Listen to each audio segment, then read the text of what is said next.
مساء الخير ولا صباح الخير، على حسب ما تشوف الفيديو عاد. كنت جاية أتحدث معاكم في كلمتين. الأسبوع اللي فات أسناني وجعتني، ودروسي كنت فيه درس كنت حاشياه من سنتين كده، اتكسر الدرس ووقع اللي فيه. ورحت للدكتور قال لي كمان الدرس التاني الوحيد اللي ما فيش غيره، مع انه ابيض وشكله حلو، بس قال لي فيه تحتيه فراج كده وتعبني وخدت ايام صعبة قوي. الدروس والسنان وألمها الواعر قوي هيفكرني كده بحاجات بيننا وبين الناس. زي ايه؟ هقول لكم. الدرس ده اللي حشيته من سنتين تعبني قوي، وحاولت فيه كتير، وفي الاخر لصمته انا في نظري كده، هلصمه واحشيه علشان يكمل معاي. بس جه وقت وبرضه الحشو وجع. والدرس التاني اللي شكله ابيض وشكله جميل تحتيه وجع واعر، بس ما كانش باين. لما جيت احتكيت بيه بدأ يبان الوجع ويتعبني ويألمناني. زي علاقاتنا بين الناس، لما تكون العلاقة مش قوية ومش مؤسسة صح على الحب والاحترام والتقدير، أما تتكسر وتخرب وتبوظ.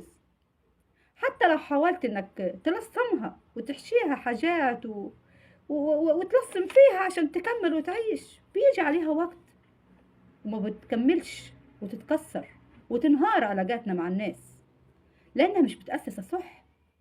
ما فيش المحبة والاحترام والتقدير، مش من جوه، بتبقى علاقات كده مزيفة.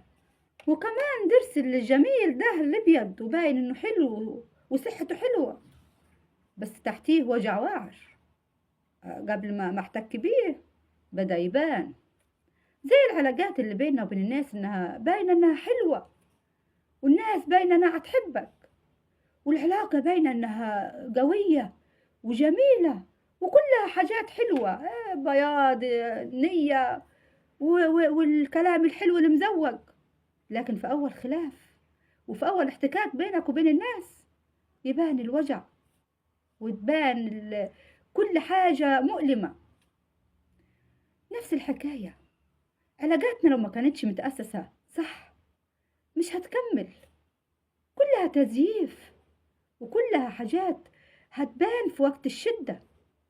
أسسوا علاقاتكم حلوة، خلي المحبة والاحترام والتقدير يبقى صح من جواك ونابع.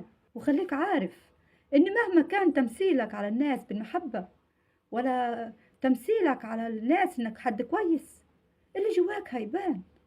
أسسوا علاقاتكم حلو بالاحترام والحب والتقدير والتفاهم، وحبك للخير للناس وحبك لغيرك، وتمنى دايما الخير لغيرك علشان العلاقات تبقى مؤسسة صح. وقت الجد تلاقي الدنيا تستحمل معاك وتعيش، مش ترسم فيها ولا تبقى علاقاتك مزيفة. وساعة الجد تشكي من الألم بتاع الناس ووجعهم. أها، كلمتين قالتهم سعدية معاكم في ساعة الدهرية.